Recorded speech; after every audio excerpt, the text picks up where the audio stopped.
Welcome everybody to Volatility Trading Strategies. So we're in February now, 2019 to timestamp this for the future, and we're just coming off the largest S&P 500 correction since the financial crisis. The S&P 500 crashed slightly more than 20% in the fourth quarter of 2018, which did catch a lot of investors off guard. When I did my usual quarterly strategy report, I'll leave a link to that video, you can check it out later, but in there I discussed some benchmark performance, and it wasn't great. Everything from the stock market to 60-40 balance funds, hedge funds, it was a pretty rough quarter for most investors, and it was an overall negative year for all of those benchmarks. So in today's video, I want to ask you a very simple question, and then based on your answer, offer a few friendly suggestions. So thanks for joining me.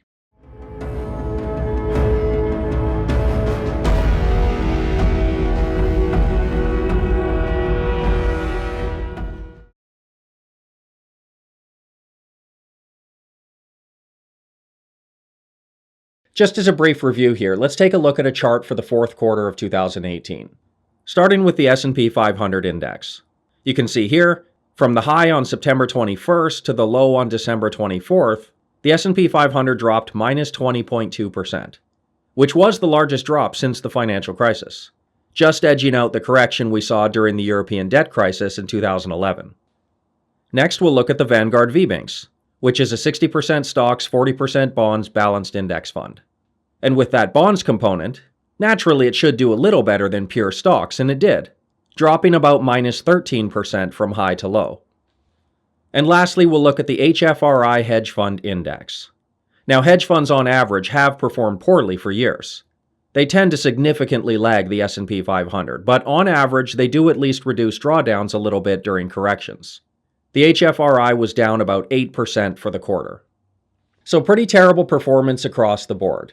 Now my question to you is, how did your portfolio do in Q4 2018? If it did well, then great job. Seriously, one of the more challenging aspects of long-term investing is reducing drawdowns. So if you managed to do that, definitely pat yourself on the back. If you didn't though, if Q4 2018 did actually hurt, now might be a very good time to assess what went wrong and change it while you still can. And fortunately, for everybody out there who did find themselves in an uncomfortably large drawdown, the investing gods have smiled down on you and given you a perfect opportunity to do just that. We're in February now, and the markets are attempting to make a recovery here. Still a ways to go, of course, but we're substantially off the lows from December. And believe me, there are a lot of investors out there, professional fund managers included, who are wiping the sweat from their brows right now in relief that the bleeding has stopped.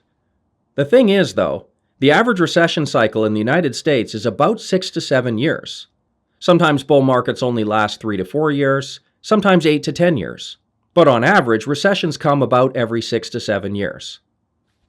The issue is, though, we're in year 10 of the current expansion. Now, some people may dispute that because technically we did see a couple 19 to 20% declines in the stock market. But they were short-lived, GDP never dipped negative, employment has remained strong, so I don't think there's any case to be made that the last 10 years has been anything but an expansionary bull market. I think it counts as one of the longest ever. But we're in year 10 now, and at some point a recession is going to come. Maybe this year, maybe not for 2 or 3 years, nobody really knows. But at some point it's going to happen. And when it does, believe me, the bleeding isn't going to stop at just a 20% decline. It might go to 30 or 40%, maybe more. Remember, during the last financial crisis, the S&P 500 did drop 56%. So when that happens, for anybody who did have a rough time in Q4 2018, what makes them think that the next time around is going to be any different for their portfolio? Of course, if no material changes are made, won't it just happen again? This is why I say the recent recovery we're seeing has given people an excellent opportunity to take a good look at their portfolio and see, are you ready for the same thing to happen again, but on a much larger scale? Both monetary and fiscal policy are likely going to be less effective than they were during the last recession. Interest rates have come up a bit, as we know. The Fed funds rate is now at about 2.5%. But that's been halted, and at this point it's just as likely to start coming down again as continue higher. The Fed won't be able to substantially drop rates to stave off the next recession.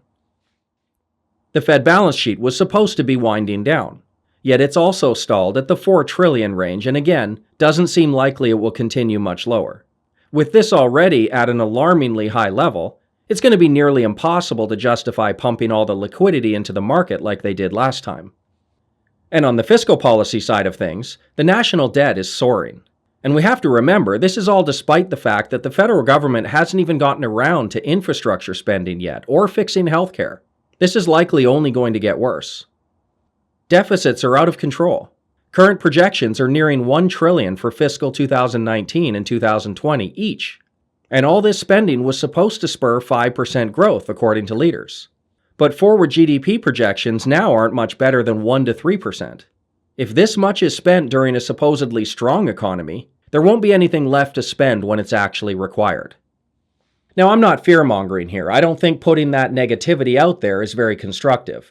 But objectively speaking, the number of fiscal and monetary policy tools at our disposal is definitely less than it was the last time around. I don't think it's unreasonable to expect the next recession to be both deeper and longer than average. Perhaps not at the extreme levels we saw during the financial crisis. Of course, we'll just have to wait and see.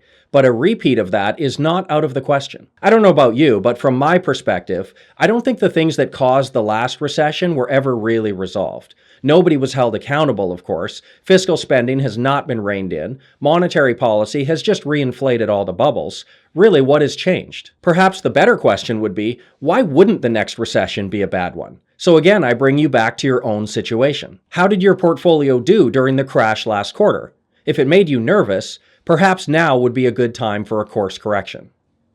This is a shameless plug, but I am an investor that specializes in reducing drawdowns and smoothing out performance.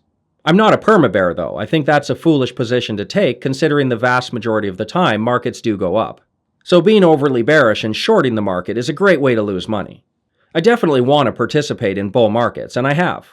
But I'm also very aware of the fact that markets do crash as well. And to succeed in the long run, we have to navigate those periods and reduce drawdowns to a reasonable level. Of course, it's an added bonus when a profit is made during crashes, as I made a small one last quarter. But the primary goal is reducing those drawdowns. If you haven't seen this before, it's a basic chart showing the rate of return required to recover from a drawdown. You can see the larger the drawdown, it requires an exponentially larger return to recover from. If markets drop 20% like last quarter, it requires a 25% gain just to break even. If a portfolio drops 50%, say in a repeat of the financial crisis, it requires a full 100% return to get back to break even. That's why it took the S&P 500 almost 6 years to break even from the last decline. That's a very long time in an artificially stimulated economy just to break even. And remember, adjusted for inflation, it took the S&P 500 over 15 years to recover from its peak in 2000. So drawdown reduction is by far the most important aspect of successful long-term investing. In the years following the 2008 crash, I can't tell you how many times I heard people essentially say, "Boy, I wish somebody told me that could happen. I wish there was some way to have seen it coming." The truth is, though, there were. I don't mean to sound insensitive, but there were plenty of people out there warning about the dangers. It's just that most investors didn't listen until the markets were already crashing, and of course by then it's too late. I don't want you to be in that position next time around. I don't want you to get caught in an uncomfortable drawdown and say, "I wish there was some way to have seen it coming." So as a public service announcement, take last quarter as a warning. A shot across the bow. When it was happening, how did you feel? Comfortable and safe, or exposed and worried? If it's the latter, if you were stressed out, this relief rally we're seeing in the markets right now is the perfect opportunity to look at your portfolio and figure out how you can reduce correlations to the stock market now. There's no guarantees, and all investors suffer losses from time to time. But there are ways to invest that increase the likelihood of avoiding corrections and recessions. And as a stress test, we can look at periods like Q4 2018 to get a very good idea of how prepared a portfolio may be. So if you want to see how I personally navigate difficult markets, head on over to my website, claim your free trial, and join the VTS community for a few months and see what we're all about. And also, please don't hesitate to reach out with any questions you have. I'm always here to help. Thanks for watching. Thank you so much for watching the video. So don't forget to subscribe to the channel and go check out my website right here. There's tons of articles and videos on there, as well as a free trial to join the VTS investing community. What have you got to lose? Come see how I personally navigate these unruly markets. See you next time.